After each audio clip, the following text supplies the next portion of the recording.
Bangladesh Sri Lanka series নিয়ে বিস্তারিত জানাতে শ্রীলঙ্কা থেকে আমাদের সঙ্গে সরাসরি যুক্ত হচ্ছেন সহকর্মী আশিক সারোয়ার। আশিক, শ্রীলঙ্কা দল তো এখন অনুশীলন করছে, দলে অ্যাঞ্জেলো ম্যাথিউসের পরিবর্তে কেউ যুক্ত হয়েছে কিনা জানাবেন, আর বাংলাদেশ দলেরও আজকে অনুশীলনের কথা রয়েছে, সেক্ষেত্রে মিরাজকে দেখা যাবে কিনা?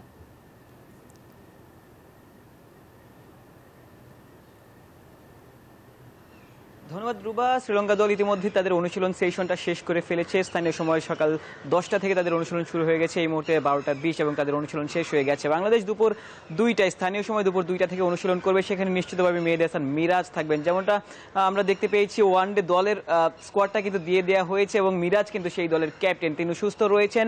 দলের সাথে শেষ 3 দিন গলে আসলে মাঠে গিয়েছিলেন, সেখানেও তিনি অনুশীলন করেছিলেন। আজকে অফিসিয়াল অনুশীলনে বাংলাদেশ দলের সাথে মিরাজ নিশ্চিতভাবে যুক্ত হবেন। অ্যাঞ্জেলো ম্যাথিউস আসলে গত ম্যাচে রিটায়ারমেন্টে গিয়েছেন এবং তিনি তারপরে বান্ডেল থাকলে প্রতি সেনমানিতে টাকা বাঁচবে।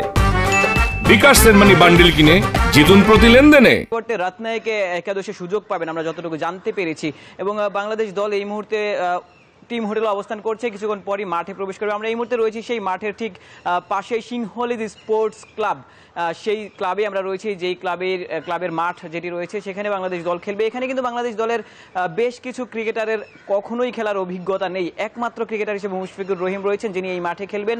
2017 সালে এর আগে তিনি আসলে এই মাঠে খেলেছিলেন। তবে বাংলাদেশের একটা দারুণ স্মৃতি কিন্তু এই মাঠে রয়েছে। মোহাম্মদ আশরাফুল, তিনি সর্বকনিষ্ঠ ক্রিকেটার হিসেবে এই মাঠেই অভিষেকে সেঞ্চুরি করার রেকর্ড অর্জন করেছিলেন এবং সেই রেকর্ড এখনো পর্যন্ত কিন্তু আনব্রোকেন রয়েছে। বাংলাদেশের একজন ক্রিকেটার, তিনি এই সিংহলীজ স্পোর্টস ক্লাব ক্রিকেট মাঠে একটা রেকর্ড করেছেন, যেটি প্রায় 25 বছর ধরে অক্ষত রয়েছে। সেটি বাংলাদেশ দলকে হয়তো দারুণ একটা আত্মবিশ্বাস। আশিক, আপনাকে ধন্যবাদ।